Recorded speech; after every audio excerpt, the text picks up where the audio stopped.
is Lily, and my dream had always been to speak fluent English. Growing up in a small town in France, I knew I had to learn the language if I wanted to explore the world. So, one day, I booked my ticket to London. It wasn't just a trip. It was the beginning of a whole new chapter in my life.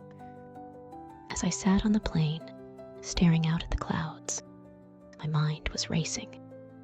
This was it. I was finally going to take the leap and learn the language that had always felt so distant to me. But as I sat there, two women behind me began chatting away in English, and it hit me. I couldn't really follow their conversation. Sure, I could pick out some words, but the way they spoke so quickly, using expressions and phrases I didn't recognize, made me realize how far I had to go. Nervously, I turned around and said, "Excuse me, I'm on my way to London to learn English, but I'm struggling to understand your conversation. How did you learn?"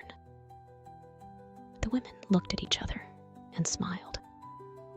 "Oh, don't worry," one of them, named Anna, said warmly. "You're on the right track already. The key is to speak, speak, speak. The more you try to talk to people, the faster you'll learn." Her friend, Sophie, nodded. "And listen carefully to the way people speak. You'll pick up on phrases and patterns without even realizing it. Also, make friends. It's easier when you practice with someone you trust. Here, why don't we exchange numbers? We'd be happy to help you practice while you're in London." I couldn't believe their kindness. They gave me their phone numbers, and I promised to reach out. With that, my fear started melting away. I wasn't alone in this journey, and that gave me hope. When I finally landed in London, I took a deep breath and soaked in the energy of the city. The streets were alive with the sound of English being spoken everywhere. I headed straight to the language school where I'd enrolled.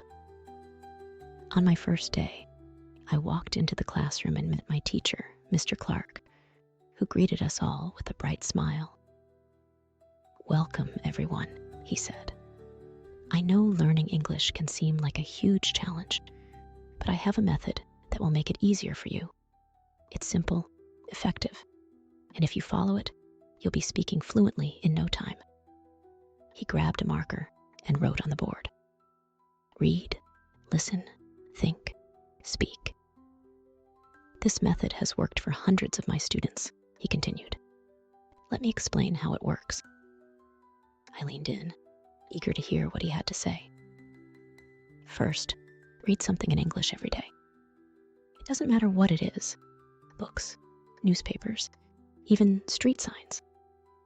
Reading helps you see how English is structured and introduces you to new vocabulary." I scribbled down every word he said, feeling a growing excitement. "Second, listen to as much English as you can. Whether it's music, podcasts, or conversations around you, the more you listen, the better your ear will become at picking up the natural rhythm and flow of the language." I could already see how I'd use this advice. I'd start listening to English radio and podcasts during my morning walks through London. "Third," Mr. Clark said, "you have to think in English. This one's hard at first, but it's so important. Stop translating from your native language. Start forming thoughts directly in English, and soon enough, it will come naturally." I smiled to myself, thinking of how often I'd catch myself thinking in French, trying to translate every sentence before I spoke. But this was a new approach, and I was ready to try it. "And finally," Mr. Clark said, his voice filled with enthusiasm, "you must speak. Speak as much as you can, even if you're afraid of making mistakes. That's the fastest way to improve."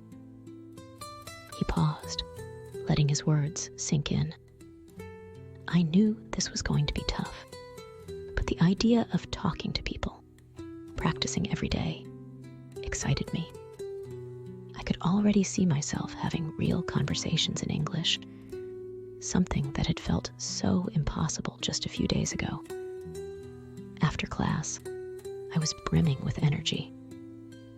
I decided to head to a cafe near the school. As I sat down with my coffee, I pulled out a book I'd brought with me, a simple English novel.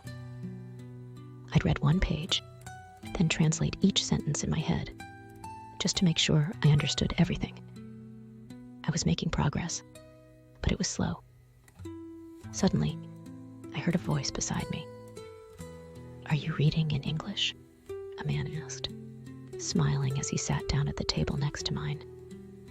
I nodded, a little nervous. "Yes, I'm trying to improve," I said. "That's great," he said. "I'm David. I teach English here in London, and I always tell my students that reading is one of the best ways to learn." "What's the book about?" I explained the plot to him, and to my surprise, the words started to flow out of me. It wasn't perfect, but I was speaking. David was patient and encouraged me to keep going. He gave me tips on how to practice every day. "Remember," he said, "it's all about balance. You need to read, listen, think, and speak in equal measure. Don't get stuck on just one thing. Make sure you're practicing all four, and your skills will grow faster than you think." By the end of our conversation, I felt a surge of confidence. I'd just had a full conversation in English with a native speaker, and it wasn't as scary as I thought it would be. Days turned into weeks, and I started following the method Mr. Clark had taught us religiously. I read the signs on the streets, picked up newspapers every morning, and even started listening to an English podcast about travel. I thought about my grocery list in English and practiced ordering food in restaurants without hesitation. But the real magic happened when I began meeting new people. I joined an English conversation group where we'd gather at a cafe every Saturday to chat in English. It was intimidating at first, but the more I spoke, the more natural it became. My new friends would laugh and encourage me when I stumbled over a word or phrase. And soon enough, I was holding conversations about everything: travel, books, food, and even deep topics like life goals. One day, I met up with Anna and Sophie, the women I'd met on the plane. We had lunch together in the heart of London, and as we talked, I realized how much I'd grown. I was speaking without fear, and I understood almost everything they said. We laughed about how lost I had felt on that flight, and they told me how impressed they were with my progress. "Lily, you've come so far," Sophie said, raising her glass. "You're practically a Londoner now."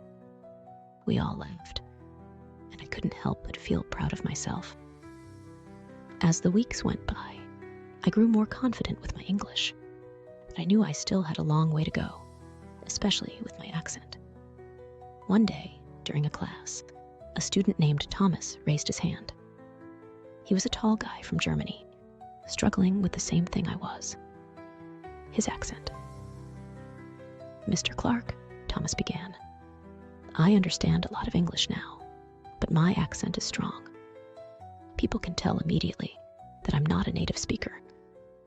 How can I improve my accent?"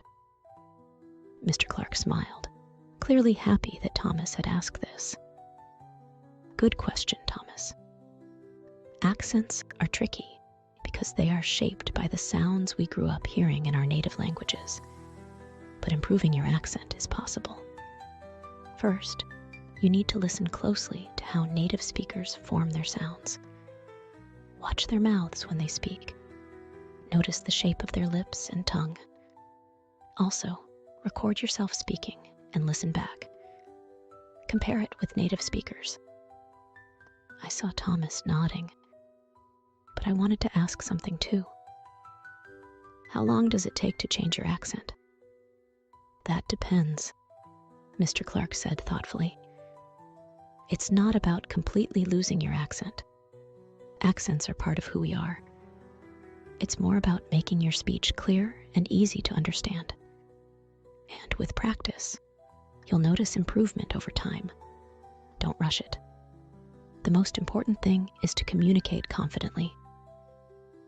That conversation stuck with me. Later that day, I started practicing by mimicking English radio hosts. I'd listen to the way they pronounced words and tried to copy their tone and rhythm. It was hard at first. I felt silly repeating sentences in my small flat. But I knew it was helping. London was exciting, but it was also expensive. My savings were running low, and I needed to find a way to support myself. One evening, while walking through the bustling streets of Camden, I noticed a small cafe with a "Help Wanted" sign in the window. I hesitated for a moment, but then stepped inside. It was a cozy place, filled with the smell of coffee and the hum of quiet conversations. "Excuse me," I said to the man behind the counter. "I saw your sign. Are you still looking for help?" The man smiled warmly. "Yes, we are. Have you worked in a cafe before?" I shook my head.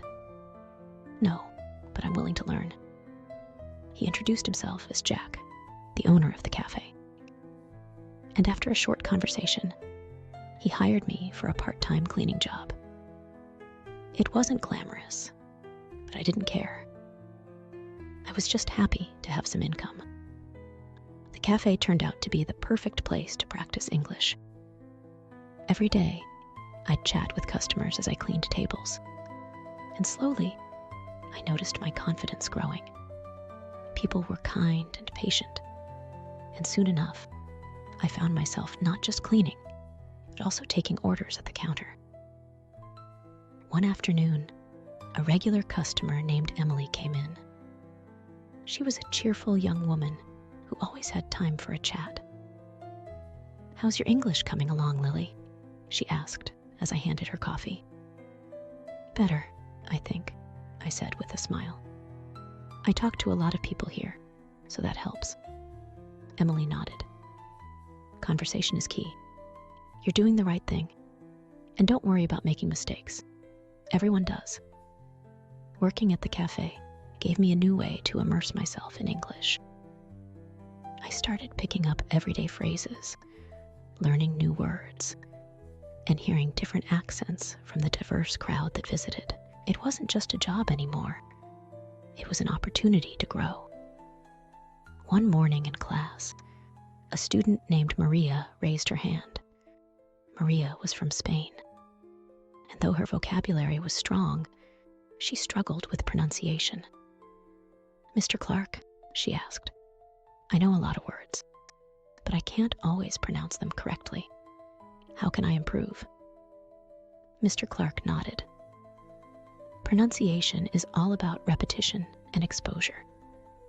First, you need to listen carefully to how native speakers say the words. Use tools like online dictionaries that have audio pronunciations. Repeat the words out loud, over and over again, until your mouth gets used to the movements.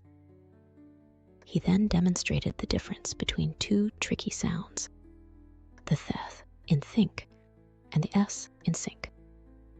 Maria followed along, and so did I. Even though it felt strange at first, I knew that focusing on these small details would make my English clearer. One day, after class, a quiet girl named Aya, who sat near the back of the room, gathered the courage to ask Mr. Clark, "How do I learn new words faster? I feel like I keep using the same words over and over." Mr. Clark smiled, clearly excited about the question. The best way to learn new words is to encounter them in different contexts. Don't just memorize lists. Use the words in real situations. For example, if you learn the word adventurous, Try using it in a conversation or writing it in a sentence. Aya nodded, but looked uncertain. But what if I forget them? Repetition is key, Mr. Clark said. Use flashcards, read a lot, and expose yourself to new words frequently. Also, learn words that are relevant to your life. If you love cooking, learn vocabulary related to food. That way, the words will stick better. That night, I decided to follow his advice. I started carrying a small notebook with me everywhere I went. Anytime I heard a new word at the cafe, in class, or on the street, I'd write it down. Then I'd use the word in a conversation, trying to make it part of my daily speech. Balancing my job at the cafe and my English classes wasn't easy. There were days when I'd come home exhausted, barely able to keep my eyes open. But I kept reminding myself why I was doing this. Every person I spoke to, every new word I learned, brought me one step closer to my goal of fluency. One evening, after a long shift, I sat in my flat, surrounded by books and notes. My phone buzzed. It was a message from Sophie, one of the women I'd met on the plane. "How's it going? Still practicing?" I smiled. It was nice to know that people cared about my progress. I quickly replied, "Yes, it's hard, but I'm making progress." Sophie wrote back, "Remember, it's all about the journey. You'll get there. And if you ever feel stuck, call me. We can practice together." That simple message gave me the boost I needed to keep going. One rainy afternoon, as I was finishing my shift at the cafe, I overheard two customers discussing a language exchange event happening nearby. Intrigued, I approached them, my curiosity piqued. "What's a language exchange?" I asked. A woman named Aisha, with bright eyes and an inviting smile, explained. "It's a gathering where people come together to practice different languages. You pair up with someone who speaks the language you want to learn, and you help each other. It's a fun way to improve your skills." That evening, I decided to attend the event. The venue was bustling with people from all over the world. I felt a mix of excitement and nervousness as I walked in. However, I quickly found a small group where everyone was eager to learn. I paired up with a man named Luca from Italy, who wanted to improve his English. "Let's help each other," he said with enthusiasm. We spent the first half hour speaking in English, discussing our backgrounds and interests. "Do you have a favorite book?" Luca asked, and I realized I had read a few in English. I told him about Pride and Prejudice, which I had enjoyed for its humor and characters. "Let's read a passage together," he suggested. We read and practiced pronunciation, and he pointed out some phrases I could use in everyday conversations. It was a brilliant way to learn. By the end of the night, I had made new friends and learned valuable expressions and vocabulary. The next week, Mr. Clark announced that we would have a grammar boot camp on Saturdays for those interested in improving our written and spoken English. I signed up immediately, eager to refine my skills. On the first day, Mr. Clark divided us into small groups and gave us a fun challenge. I want each group to write a short story using specific grammar structures: past tense, present perfect, and future tense. As we brainstormed, I felt nervous about my ability to contribute. However, as I started typing, the words flowed more easily than I expected. We decided to write about a group of friends on an adventure in London. Each person took turns writing a sentence, and I was thrilled to see how everyone's ideas blended together.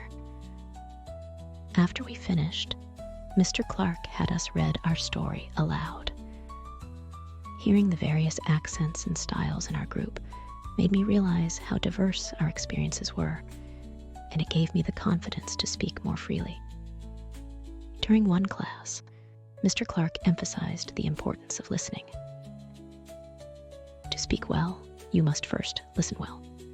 Engage with English media, music, podcasts, and audiobooks are excellent tools.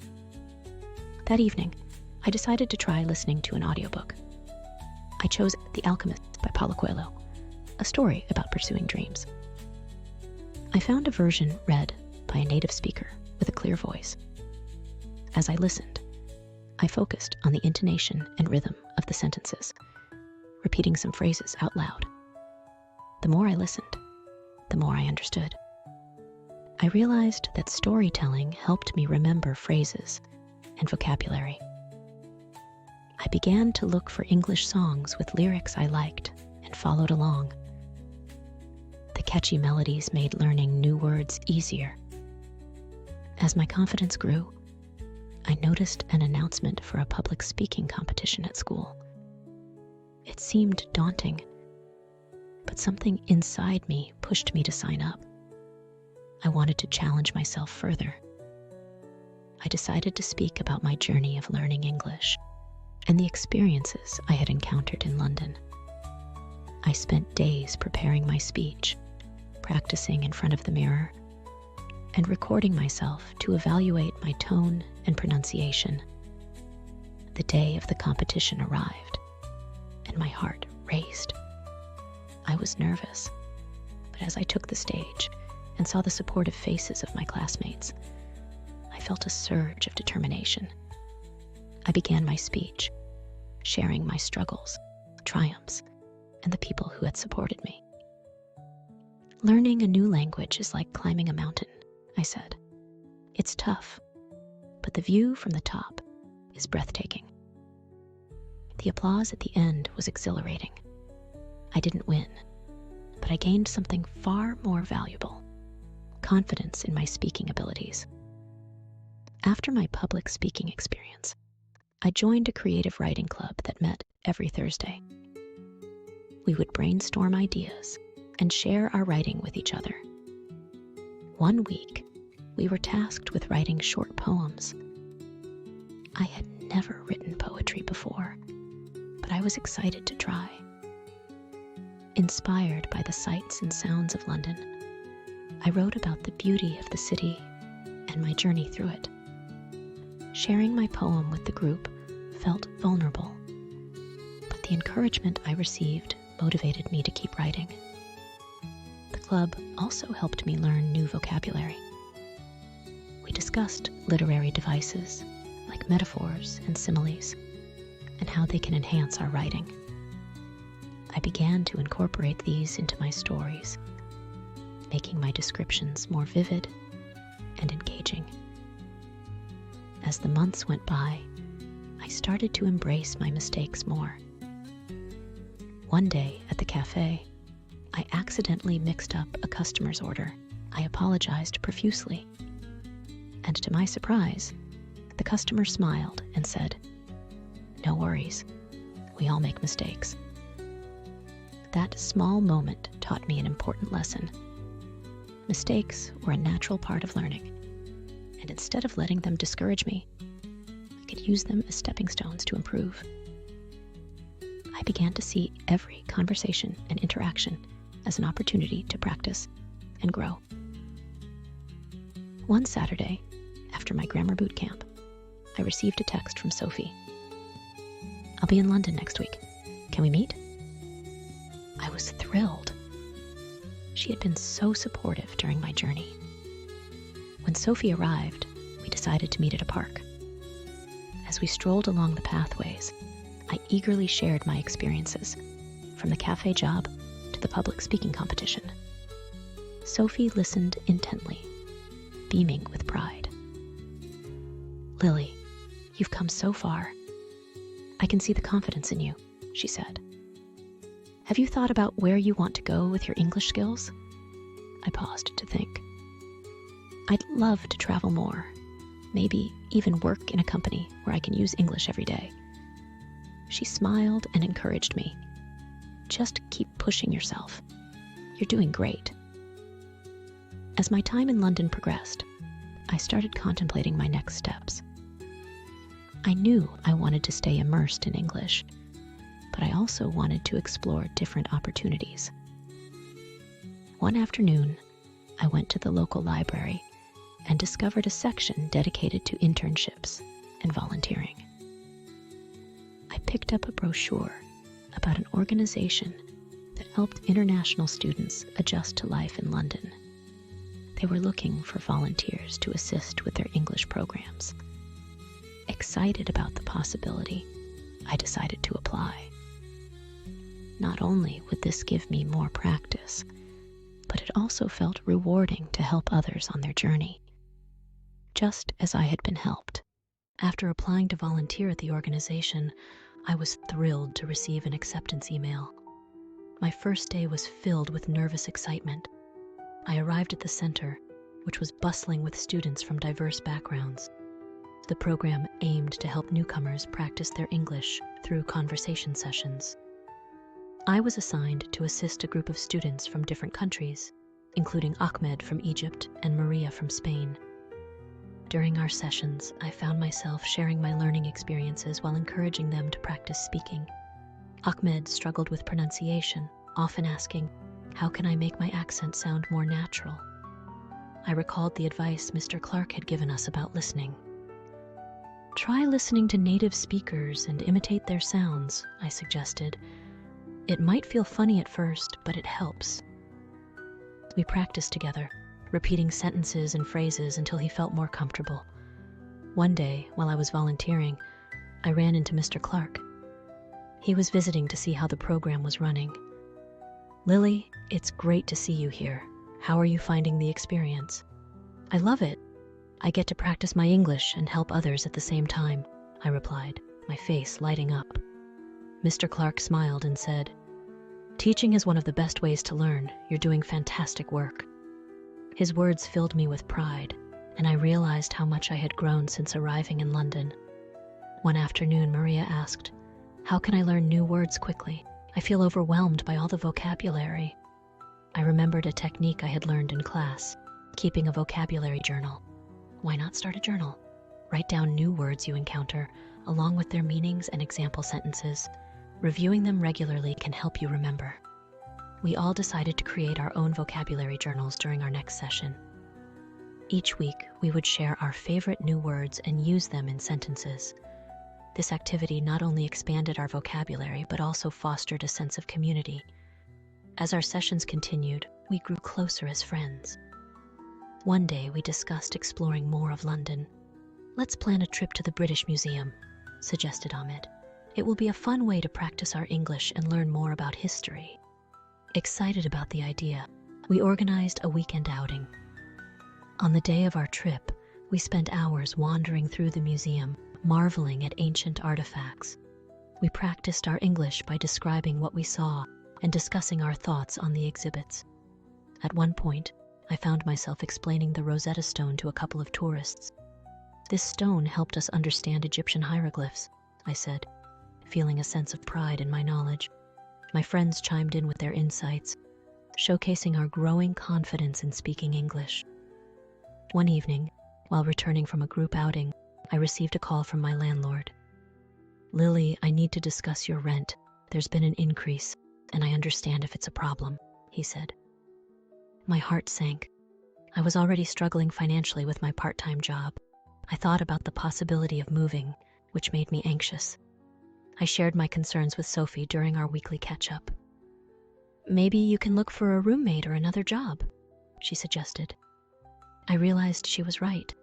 I began searching for affordable housing options and considered picking up additional hours at the cafe. Around this time, our school announced an accent reduction workshop. "This will be helpful for anyone looking to improve their pronunciation," Mr. Clark said during an announcement. I decided to join, eager to refine my accent. The instructor, Miss Chen, was an energetic and supportive teacher. "We'll focus on the sounds that are often challenging for non-native speakers," she explained. The workshop included various exercises, from tongue twisters to rhythm and intonation practice. I felt